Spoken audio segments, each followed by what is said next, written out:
Voy a hacer un audio, el texto que envió Ramón Murray, porque yo sé que hay muchísima gente que leer esas 802 palabras que tiene ese texto va a ser imposible.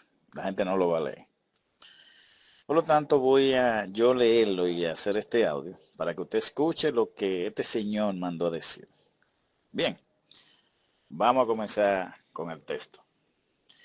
Escrito compartido por el pastor del loro en los grupos de la familia. Procedimiento legal para distribuir una herencia internacional en República Dominicana. Número 1. Existencia real y documentada de la herencia. Debe haber un testamento válido o un procedimiento legal de sucesión intestada cuando no hay testamento. Este proceso debe estar avalado por un tribunal competente en el país de origen. Certificaciones notariales apostilladas si proviene del extranjero. Identificación clara de los herederos legales por parentesco, testamento u orden judicial. Número 2. Reconocimiento legal en la República Dominicana. Si la herencia es originada en el extranjero, para que sea válida en República Dominicana debe pasar por un proceso de, primero, homologación de sentencia extranjera, S4. Se tramite ante la Cámara Civil y Comercial del juzgado de primera instancia correspondiente. Requiere traducción legal del testamento o sentencia, apostillado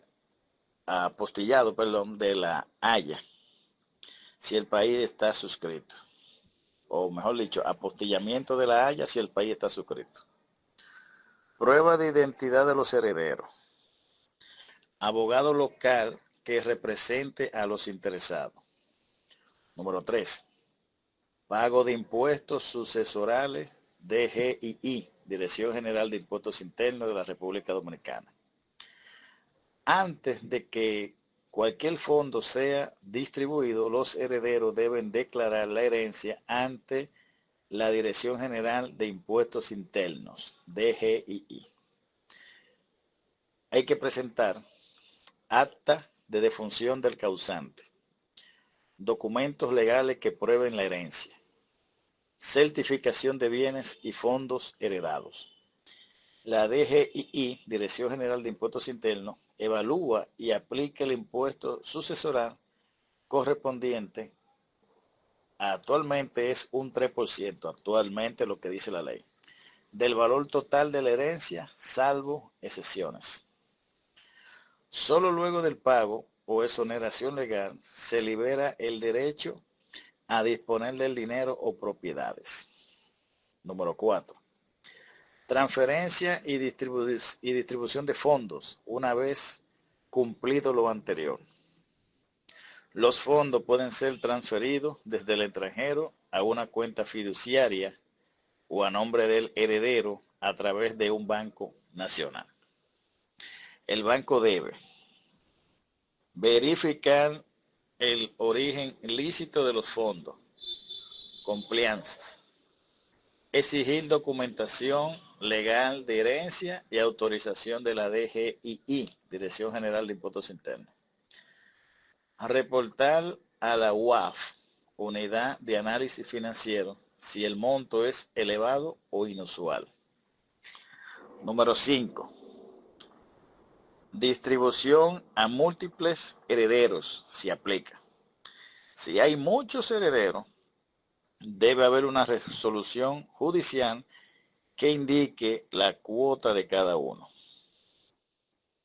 Se puede establecer una cuenta común o fideicomiso que gestione la distribución. Cada heredero debe presentar su cédula, RNC si aplique, y cumplir con las disposiciones fiscales. Ahora vienen las alertas. Alerta. No existe herencia válida sin un proceso judicial documentado. Registro ante la DGII. pago o exoneración del impuesto sucesoral, verificación de identidad y parentesco, registro de la herencia en el Tribunal Civil. ¿Qué significa esto en tu caso, familia Rosario? Si alguien dice que hay una herencia internacional lista para depositar mediante pago colmena, sin que tú hayas ido al tribunal, ni contratado abogado, ni pagado impuestos, ni ha visto documentos oficiales, es 100% estafa. Un abogado que contacta a los herederos, hace firmar un contrato cuotalite, cobra por documentación y un PIN de pago bancario. Es un esquema clásico de estafa jurídica organizada, aunque intenta simular legalidad para parecer legítimo. Vamos a analizarlo por parte para que puedas tener una base firme. Análisis legal del caso que describe. 1. ¿Qué es un contrato cuotalite?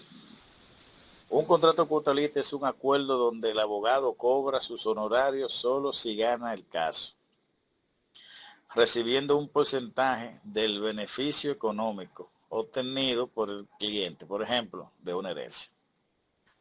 Esto es legal en República Dominicana, pero solo cuando el abogado trabaja por encargo del cliente, no cuando él mismo busca beneficiarios por su cuenta. Irregularidad clave.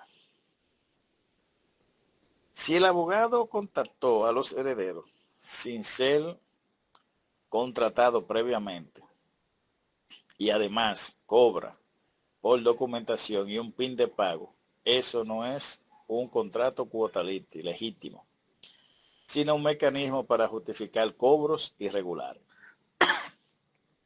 Número 2. ¿Por qué es ilegal cobrar por un PIN de pago? En el sistema bancario real no existe ningún PIN de activación para recibir una herencia. Los pagos bancarios se hacen mediante transferencia directa a las cuentas registradas.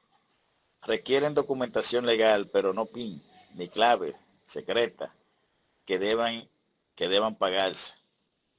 Esta idea del PIN es una trampa común en estafas internacionales. Te hacen creer que el banco está listo para pagar, pero necesita pagar un último monto por un PIN, token, firma digital, etc.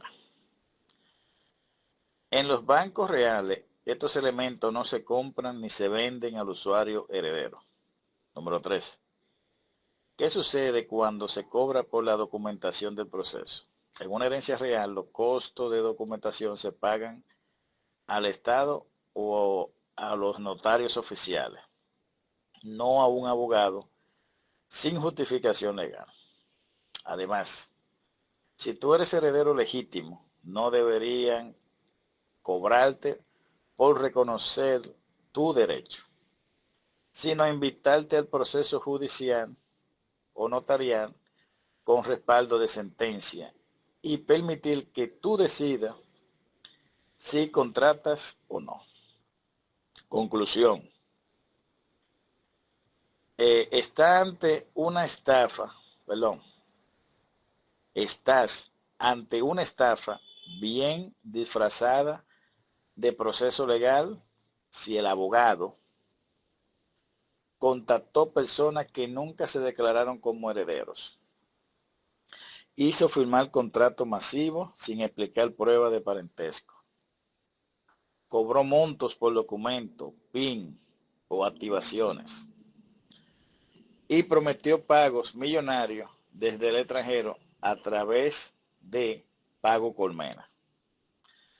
Entonces, está cometiendo un fraude y puede ser denunciado por estafa, usurpación de funciones y abuso de confianza.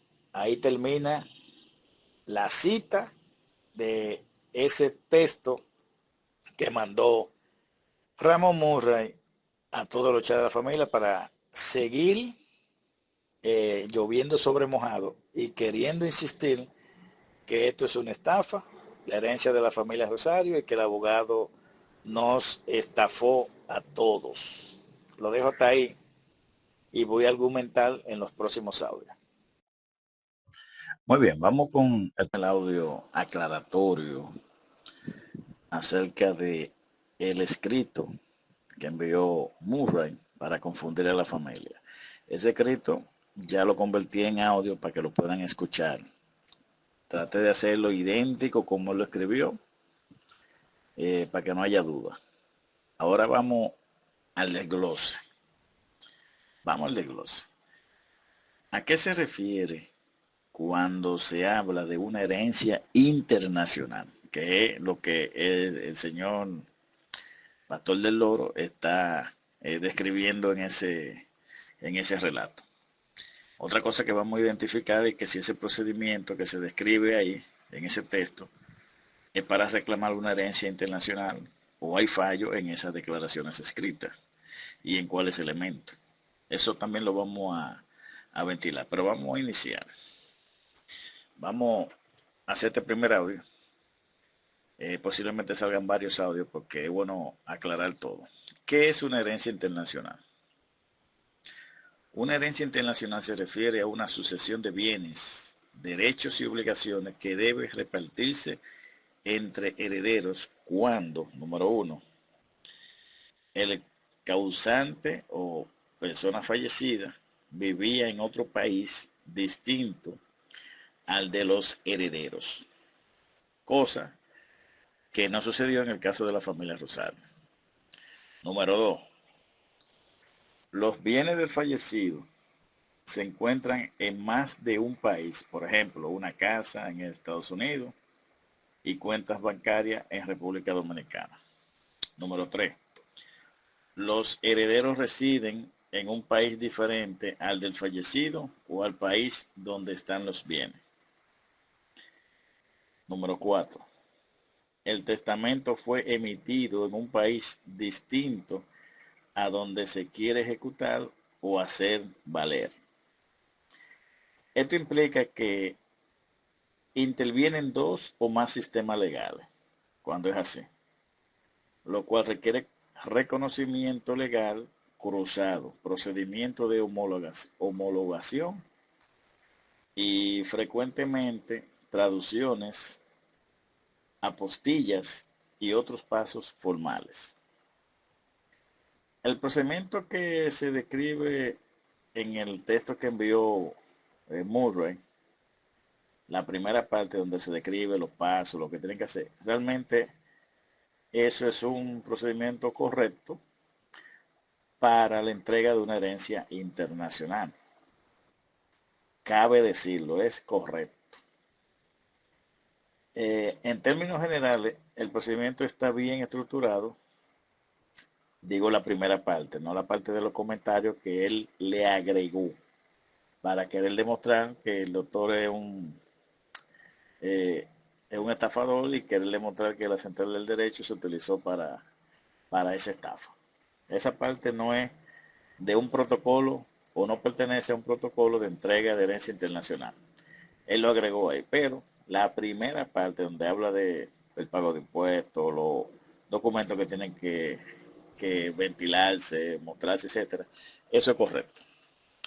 Entonces, en términos generales, el procedimiento está bien estructurado y se alinea con lo que exige la legislación dominicana para validar una herencia proveniente del extranjero. No obstante, hay algunos detalles importantes que vale la pena aclarar o mejorar, que se explica más abajo.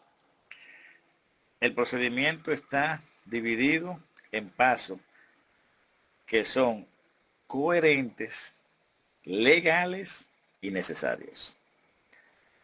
El número uno es la existencia de una herencia real y documentada. O sea, esos vienen siendo como los requisitos que se piden para una herencia internacional. Número dos, reconocimiento del testamento o sentencia extranjera mediante S4. Requisito número 3, pago de impuestos sucesorales ante la DGII, Dirección General de Impuestos Internos. Número 4, transferencia bancaria bajo normas de compliance. Y número 5, distribución entre herederos con resolución judicial. Bien, eso es lo que se describe como los pasos para la entrega de una herencia internacional. Ahora, cabe la pregunta, en ese escrito que se hizo, que mandó este señor de Miami, ¿hay fallos o elementos que deben aclararse o profundizarse? Yo entiendo que sí, y vamos a describir algunos puntos a considerar. Eh, y los elementos de comentario. Por ejemplo, ese cuarto correctamente mencionado en República Dominicana, para que una sentencia extranjera tenga efectos legales, debe ser homologada judicialmente. Impuestos sucesoral tienen que ser pagados y el impuesto anda hasta el día de hoy alrededor de un 3%. Debe estar bien descrito. La DGI exige pago o solicitud de exención para liberar los bienes heredados. PIN de pago o colmena, claramente, dice el comentario que no es necesario.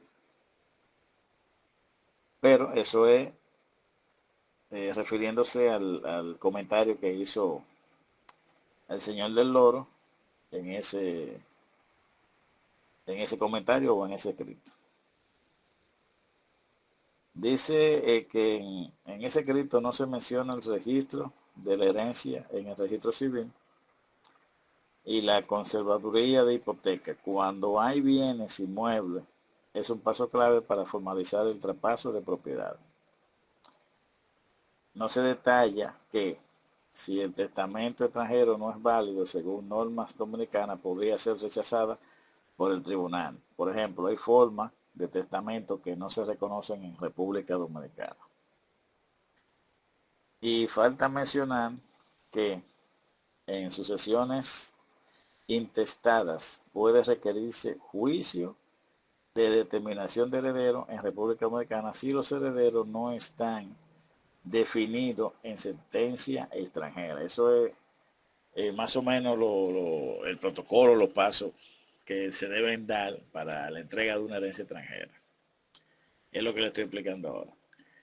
Elemento clave que debe tener una herencia internacional válida en República Dominicana. Aquí están otros puntos importantísimos para que una herencia internacional sea considerada herencia internacional en República Dominicana. Testamento válido, sentencia extranjera de sucesión.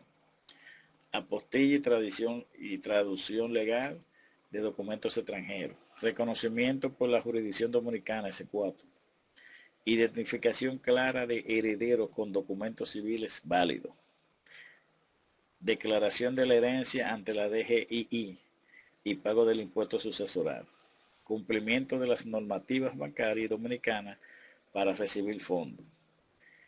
Resolución judicial de distribución si hay varios herederos.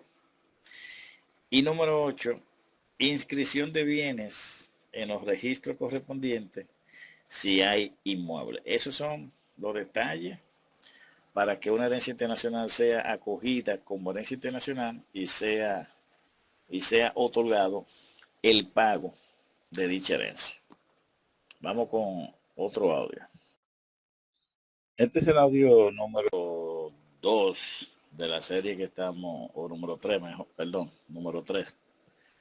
Porque hicimos primero el documento de Murray, después un segundo audio dando aclaración de que es una herencia internacional.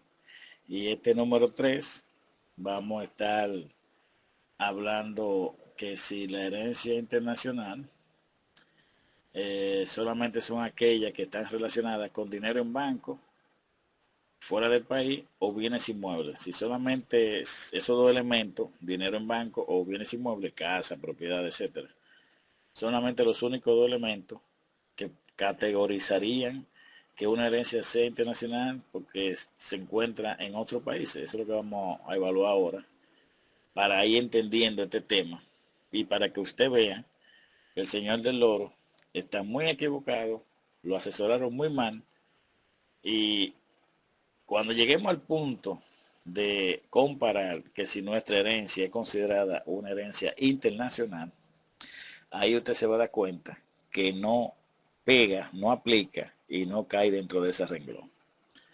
Bien, hay más categorías que aplican para considerar una herencia como internacional. No se limita tan solamente a dinero en bancos o bienes inmuebles en el extranjero. A continuación le voy a explicar todas las categorías principales que pueden entrar dentro de una herencia internacional. Estas son las categorías que pueden formar parte de una herencia señalada como herencia internacional. Número 1, dinero en bancos extranjeros, cuenta de ahorro, cuenta corriente, certificado de depósito, inversiones líquidas, requieren cumplimiento de normas bancarias y tributarias internacionales. Número 2, ¿qué otra categoría? Bienes inmuebles en el extranjero, casas, apartamentos, terrenos, fincas, implican trámites notariales y registrales en el país donde estén ubicados. Número 3, bienes muebles registrables en otros países, vehículos, embarcaciones, aviones, maquinaria, requieren cambio de propiedad en los registros locales del país donde estén. Número 4, acciones o particiones en empresas extranjeras. Si el fallecido era dueño parcial o total de una empresa fuera del país, puede implicar la transferencia de títulos bursátiles, dividendos, utilidades acumuladas. Eso también cabe dentro de la herencia internacional. El número 5, propiedad intelectual o derechos patrimoniales, derecho de autor, patentes, marcas registradas en otros países, generan regalía o renta transferible a los herederos. Número 6, bienes de alto valor como joyas, cadenas, artes, metales preciosos, esculturas con cierto valor, cuadros, etcétera. Esto especialmente si están localizadas fuera del país o custodiadas en bóvedas internacionales. Otra categoría, la número 7, que cabe dentro de las herencias internacionales, son las deudas y obligaciones en el extranjero. Escuchen bien, que no solamente recibir, también la deuda y las obligaciones se heredan. Esas son herencias también. Los problemas se heredan también. Entonces, la número 7 cae dentro de herencias internacionales, deudas y obligaciones en el extranjero. Una herencia no solo transmite bienes, también puede incluir deudas pendientes en otros países que afectan la distribución del patrimonio. Y número 8, como última categoría que caben dentro de las herencias internacionales, son los derechos hereditarios adquiridos fuera del país. Por ejemplo, si el heredero tiene derecho a una porción de otra sucesión que se transmita en el extranjero. Bien, podemos resumir que una herencia internacional incluye todo el patrimonio del causante ubicado fuera del país donde se realiza la sucesión, lo cual abarca mucho más que dinero o inmueble. Incluye tantos activos tangibles como intangibles y también derechos y participaciones o rentas que deben ser legalmente traspasadas a los herederos mediante procedimientos formales y transfronterizos. Ya ahí con eso ustedes pueden entender cuáles son los tipos de derechos internacionales, los activos, etcétera. Vamos a hacer un tercer audio. Ok, vamos con el audio número 4 para explicar el tema de lo que son herencias internacionales y nuestra herencia. Si eso que está ahí aplica lo que mandó Murray, aplica para nuestro caso, la herencia de la familia Rosario. Eso es lo que vamos a estar evaluando ahora. Y tengo unas informaciones que estuve investigando y también que me compartieron, explicando todo ese enramado, etcétera. Miren, para el caso de nosotros, donde esta herencia, nuestra herencia, fue por depósitos en oro, fueron depósitos, no fue dinero, no son bienes inmuebles, etcétera, ni nada de lo que mencionamos anteriormente en una herencia internacional. Alrededor del año 1790, Margarita del Rosario, Margarito del Rosario comienza, José Margarita del Rosario, José Margarita del Rosario, corrigiendo. En los años 1790, mientras él estuvo vivo, él estuvo mandando depósitos de oro a los bancos europeos. ¿Por qué? Porque en la República Dominicana para esa fecha no existían los bancos. Y para poder garantizar la seguridad del patrimonio en oro, había que hacer depósito en oro en los bancos europeos. Desde la República Dominicana se enviaba ese oro hacia los bancos extranjeros y se hacía un depósito en oro fuera de la República Dominicana en bancos extranjeros. Como le expliqué, porque aquí no había banco. Estamos hablando, señores, de 200 y pico de años recibiendo depósitos en oro desde la República Dominicana.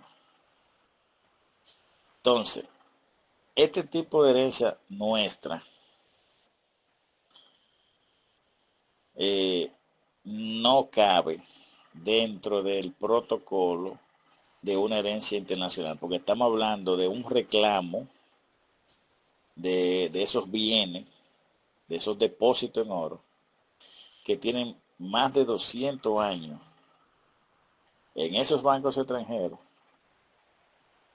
en esas bóvedas extranjeras. Y el procedimiento de reclamo para este tipo de casos no es el estándar. El estándar es el que estuvimos hablando en los audios anteriores y el que explica Murray en la primera parte de su escrito. Eso es lo que se llama el procedimiento estándar de reclamo de una herencia internacional para esta época. ¿Por qué? Porque ese protocolo, ese procedimiento no se puede aplicar 200 años atrás. Es imposible. Porque no existían esos protocolos, toda esa exigencia y todo lo que ustedes escucharon que yo mencioné, no eran aplicables en esa época.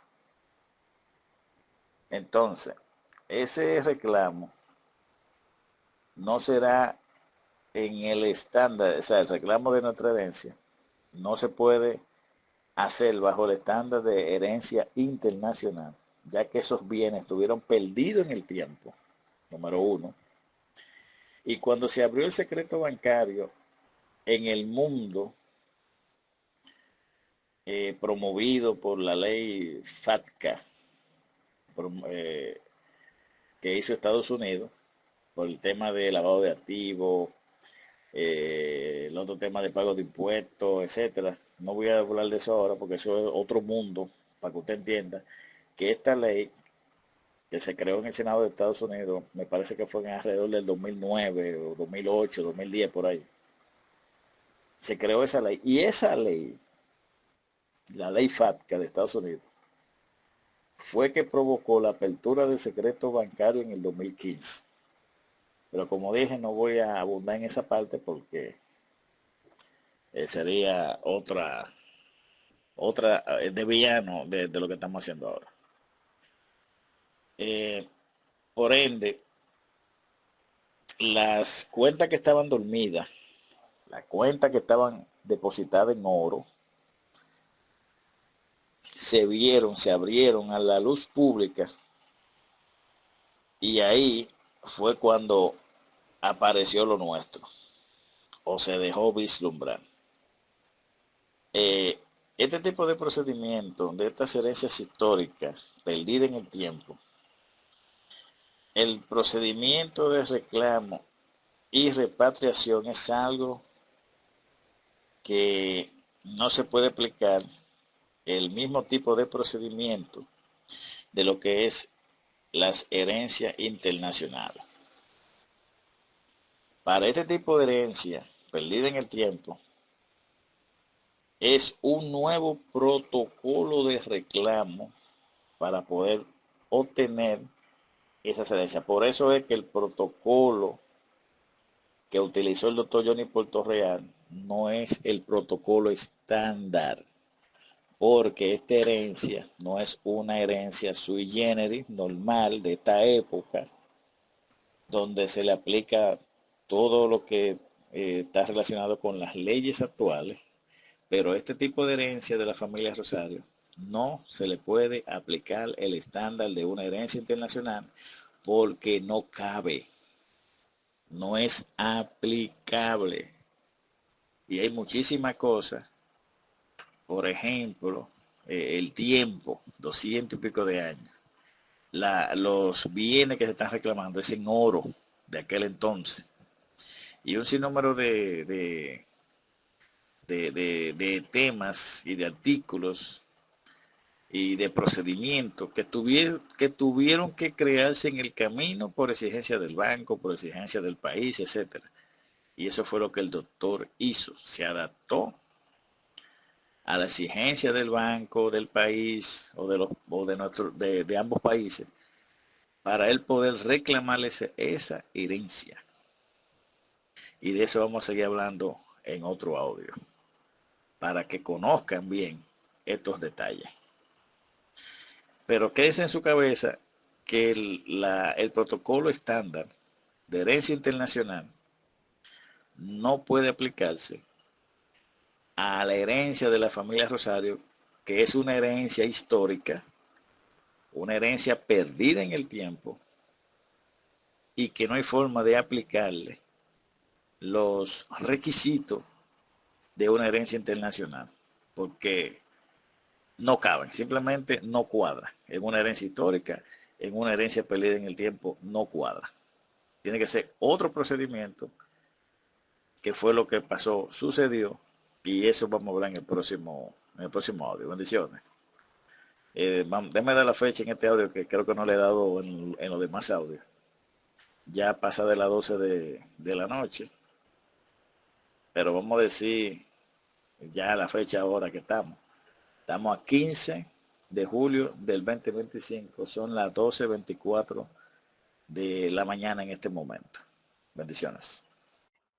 Muy bien, vamos al audio número 5. Audio número 5 de la explicación de lo que es una herencia internacional y el protocolo que la acompaña para poder realizarse una entrega efectiva y válida a los herederos, versus el tipo de herencia y el tipo de caso de la herencia que es de la familia Rosario. Si cabe dentro de un protocolo de herencia internacional. En el audio anterior le explicamos que no.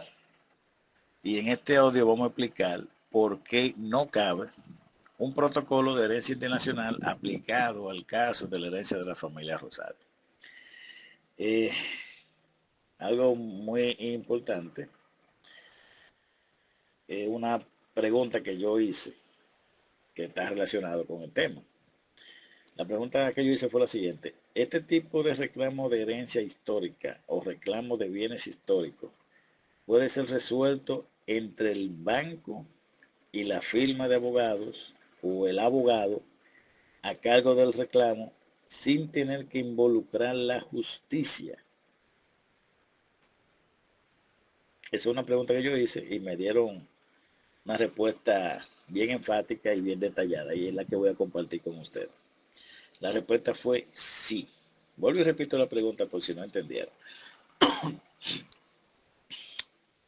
El tipo de reclamo, eh, este tipo de reclamo de herencia histórica, que es donde nosotros caemos, Recuerden que no decimos que esto es una herencia histórica por decirlo. Es una herencia histórica por el tiempo que tiene, ese número uno, por el tiempo, número dos, porque estuvo perdida en el tiempo, o sea, no había un reclamante, no hubo reclamante durante más de 200 años, y por ende esta herencia se daba también por perdida. Pero hubieron muchos factores a nuestro favor, que miren, que si no es por la providencia divina, aunque muchos no creen en eso, incluyendo este mismo señor que mandó el escrito de la herencia internacional, él no cree que ahí hubo providencia divina, porque miren, si esa herencia hubiese pasado al Estado, hace, qué sé yo, 50 años atrás o 100 años atrás, donde había leyes para eso, ya estaban creadas, pero sin embargo el Santander, el Credit Suisse y demás bancos nunca quisieron declarar que tenían ese dinero o esos depósitos en oro de esos bienes perdidos en el tiempo. Y gracias a Dios por eso. Porque si ellos hubiesen sido banqueros serios, hubieran reportado todo eso y el fisco o el gobierno hubiera reclamado ese patrimonio en oro, ya hace tiempo nosotros no hubiésemos podido reclamar nada. O sea, el doctor no iba a encontrar nada. Solamente iba a encontrar papeles indicando que la herencia o los bienes de la familia Rosario pasaron al Estado y el Estado le dio uso. Y nosotros, bien gracias, sin ni uno. Pero gracias a Dios eso no pasó. Entonces, este tipo de reclamo de herencia histórica o reclamo de bienes históricos puede ser resuelto entre el banco y la firma de abogado o el abogado a cargo del reclamo sin tener que involucrar la justicia, así como el protocolo de herencia internacional obligatoriamente tiene que involucrar la justicia, tiene que involucrar, como se dice, audiencia, etcétera. Este tipo de herencia internacional, perdón, este tipo de herencia histórica o herencia perdida en el tiempo, requeriría estar en los tribunales para declarar, etcétera, y todo lo que dice el protocolo de una herencia internacional. ¿Se aplicaría a este caso? La respuesta fue no. Pero en algunos casos muy específicos, un reclamo de bienes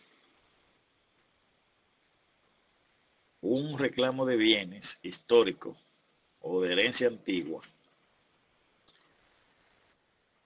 puede resolverse directamente, escuchen bien, se puede resolver directamente entre el banco y la firma de abogado o el abogado que esté a cargo, sin tener que involucrar a la justicia de manera formal en los tribunales. Eso se parece a lo que dice el doctor Johnny Portorreal Reyes. Seguimos. Pero esto depende de varios factores críticos que vamos a detallarlo ahora a continuación. O sea, que va a depender. Vamos a ver.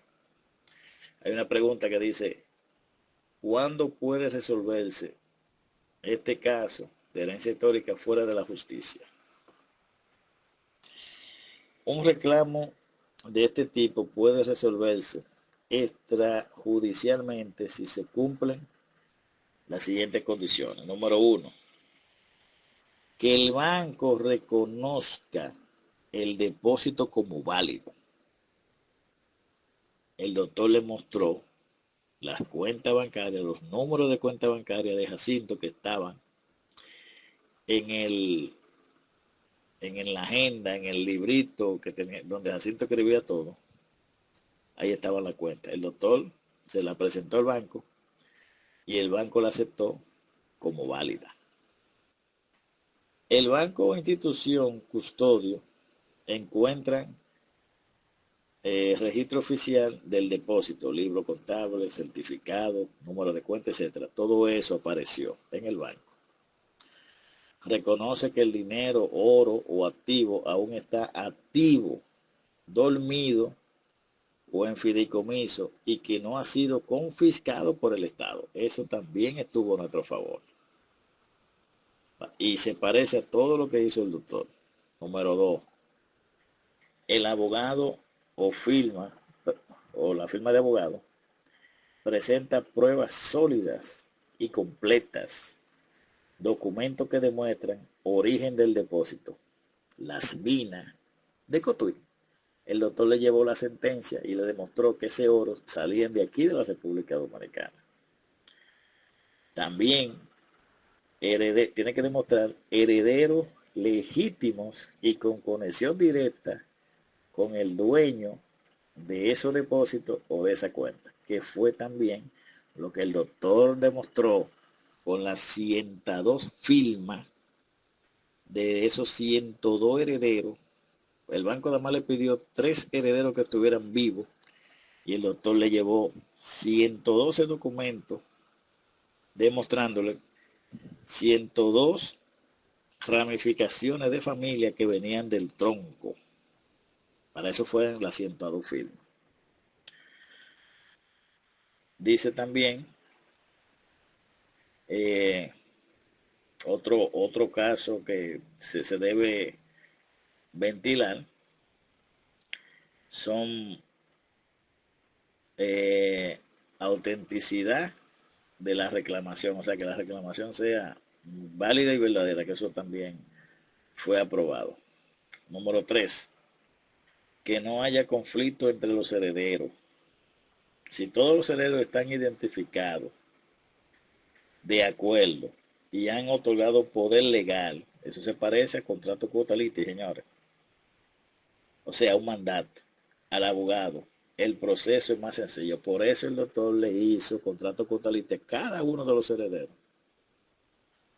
Y cada heredero estaba identificado. Y otra cosa, que cada heredero estaba de acuerdo. O sea, el acuerdo aquel que el doctor le dijo, todo el mundo va a cobrar en parte igual. Y todos estuvieron de acuerdo. Pero dice que si hay conflicto, el banco puede exigir resolución judicial. Por eso el banco nunca, o ninguno de los bancos exigieron resolución judicial, porque estos requisitos que se aplican para un protocolo de herencia histórica, el doctor lo fue resolviendo adecuadamente como se exigía. Y por eso el doctor tuvo éxito. Número 4, que el reclamo esté dentro del marco legal del país donde está el banco. Dice que algunos países permiten que activos dormidos se reclamen como trámites administrativos, formularios, validaciones notariales. Otros exigen decisiones judiciales obligatorias por ley, por prescripción o por controles antifraude. Eso también fue resuelto en el caso del doctor sin ninguna traba, sin ningún problema. Número 5. El banco quiere evitar el escándalo, litigio o prensa. Si el caso es delicado o involucra grandes sumas, escuchen bien, que también esto se parece a nuestro caso. Algunos bancos optan por arreglos privados con cláusulas de confidencialidad, eso al abogado y posiblemente a los herederos también, siempre que todo esté legalmente sustentado. Eso también se parece a nuestro caso. Fíjense cómo todo esto fue amarrado y el doctor y el banco le exigió esto mismo que usted está escuchando. Y el doctor lo fue resolviendo a medida que el banco le exigía. ¡Wow! Tremendo, señores. Entonces, la pregunta siguiente, ¿cómo sería un procedimiento extrajudicial típico? O sea, fuera de la justicia. Vamos a describirlo fácilmente. Dice, número 1, carta formal de reclamo con anexos probatorios. Número 2, revisión interna del banco con su equipo legal y cumplimiento. ¿Usted sabe qué significa eso? Que el banco va a mandar al emisario a verificar todo lo que se está diciendo de esos depósitos, esos bienes que pertenecen. Ellos lo van a investigar en el país de origen, donde supuestamente salió el beneficio, no el beneficio, sino el origen de esos depósitos, donde se origina. Y el banco de España y los demás bancos mandaron emisarios aquí a la República Dominicana para corroborar todo lo que decía el doctor. Y para su sorpresa, todo era correcto. Número 3, solicitud de documentos adicionales, traducciones, legalizaciones, genealogía, todo eso lo hizo el doctor. Traducción, se tuvo que traducir documentaciones, se tuvo que hacer legalizaciones de las actas, que había que apostillarla por Cancillería, por aquello, por lo otro, se hizo la genealogía. Ustedes vieron en estos días un video que yo les mostré, un libro gordísimo, o varios libros gordísimos, donde estaban las genealogías de la familia Rosario, la primera que el doctor le envió a esos bancos. El doctor cumplió con todo eso. Número 5, perdón, número 4, negociación del pago. Negociación del pago o liberación.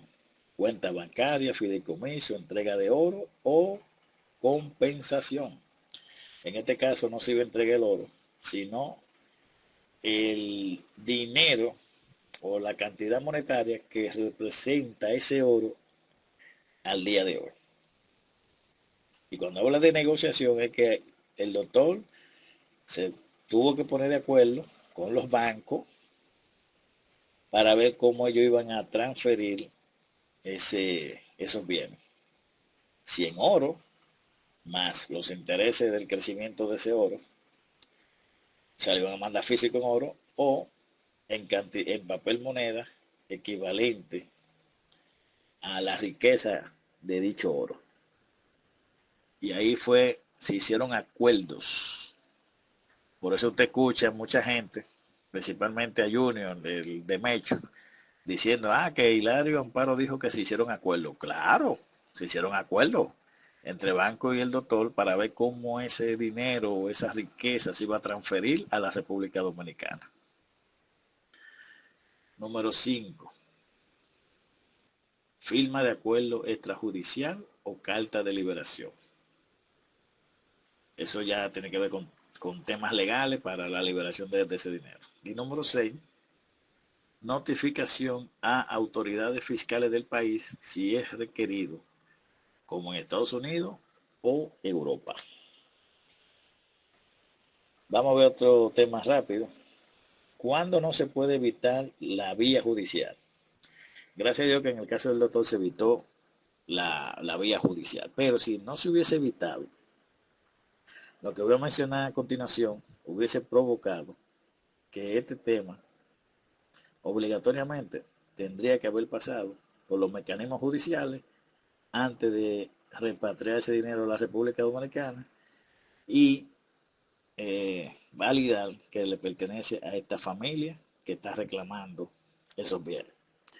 Dice, número 1, ¿cuándo no se puede evitar una vía judicial? Número 1, que el banco niegue el depósito o alega prescripción. Número 2, hay dudas sobre la autenticidad de los documentos. Número 3, existen múltiples reclamantes o herederos en disputa, enojados, que no están de acuerdo, etc. Número 4, el depósito pasó a manos del Estado por inactividad. Número 5, el abogado no tiene mandato válido, o sea, no tiene un contrato, un poder que le haya otorgado los herederos, o un poder legal registrado. En este caso, si sucederían esos 5 casos, sería necesario acudir obligado a los tribunales civiles, mercantiles o incluso internacionales. Pero como nada de eso se dio, el doctor pudo salir airoso sin tener que pasar por los tribunales de esos países. Vamos a ver. Yo entiendo que está más que claro lo que ya yo he dicho, hay otros temitas más, otras informaciones más, pero son irrelevantes, no lo voy a mencionar porque ya este audio está un poquito largo. Pero ya ustedes ven por qué este caso de herencia histórica, herencia perdida en el tiempo, se tuvo que manejar de la forma como la estoy describiendo, como me la expresaron, como me explicaron todo ese caso. Y estoy viendo que prácticamente el doctor Puerto Real vivió eso mismo, ese protocolo que aplica para casos de herencias dormidas o perdidas en el tiempo. Lo dejo hasta aquí. Este es el audio número 5 y último de hoy,